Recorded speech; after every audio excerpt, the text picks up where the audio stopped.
Hi everyone, hope you are having a fantastic time at ConfQ. I am Rahul Parwal and I'm also a fellow professional who is interested in AI and testing just like you. Now, I've been investing a lot of my personal time in running a lot of experiments with AI, with different AI models for different kind of testing use cases, and I'm here to talk about such experiments. Now, it's as testers, it's really important to understand the subtle nuances between technologies and how they can really help us. So I want to take you to this view of different large language models and how over the years different large language models are coming. They are creating different technologies, possibilities when you think about different models and how they are.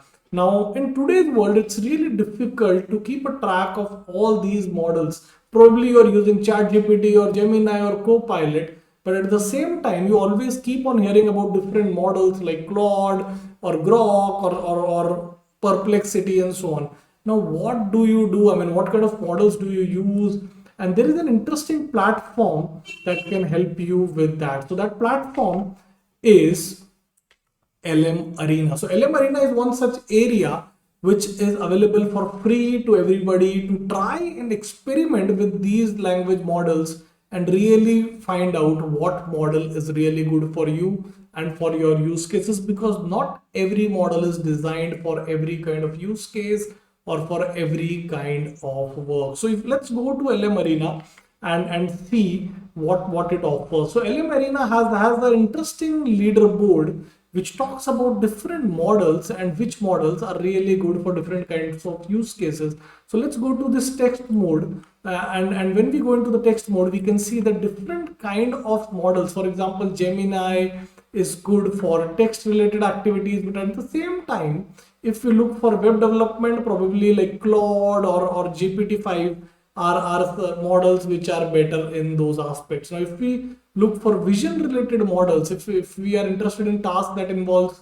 vision, Gemini 2.5 or Nano Banana, these are top models. And similarly for different kind of tasks, text to image, there are different models which probably you would have not even heard of, or for image editing, there are different models that are there which are like really topping up charts. Similarly for search related activities, Grok is really good, and this kind of ranking, this is pretty dynamic. I mean, the results that I see today, maybe tomorrow you see a different results. Every day these results keep on getting updated based on different votes, and you can even experiment these things through this platform. So what you can do is you can start a new chat and go to this side by side mode. Now, once you go into this side by side mode, you can find different models that you want to experiment with. So let's say you want to experiment with the O3 model, which is a reasoning model, and then you want to compare it against the Grok 4. What you can then do is you can type your prompt. So let's say I have a sample prompt along with me. I type it out, which is about creating test ideas, trying that out, and writing them down. So let's see which model really writes them out quickly. And now I like both the model have started working. Both the model are right now using search. So essentially, I've also given the application link, and both models are trying to get and access the website and start writing the things. Now, if I see the O3 model, like has really almost completed those 10 test ideas that I've given, and the Grok 4 is now right now writing it in a different format. The interesting part to understand is that on a high level look, you cannot really tell which is good and which is not, but then once you look deep into, you will get an idea of what kind of responses are coming from which kind of model. Now, if probably you like the model from or the response from the model on the left, which is O3, then you can really start using that more. You can even mark, you can upvote that left is better, and then you can do follow-up prompting that give me 5 more ideas, or ask me more questions, or refine them, or put them in a specific format. But this is an interesting playground to do all these activities, to really know what models to use, because most tools are built on top of these models. and I would encourage each one of you to really try them out. So try these models out, try out the different possibilities, the different use cases that these models give, try to map them to your use cases at work, and then see what really works and what really does not work for you. Now, if you're like really interested in trying out AI, because AI is something that I believe you can only learn if you try it out hands-on. I mean, no amount of theory can really make you an AI expert unless you go and try it out in the field.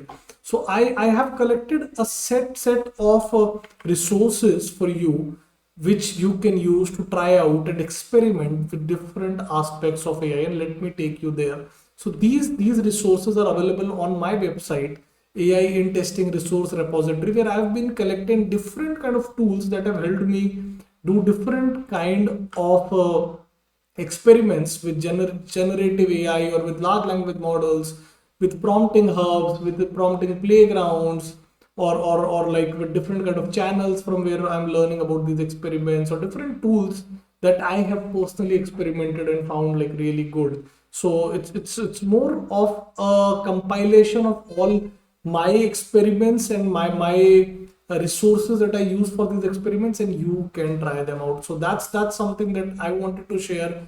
Don't just take your lessons, but try to apply the lessons that you take from this conference, and those are the ones that are really going to help you become an expert, help you really level up your professional game, and really understand and utilize this technology of AI for the right purposes of your testing and business use cases. So that's all. Thank you. Check out my website. I have a lot of materials on AI.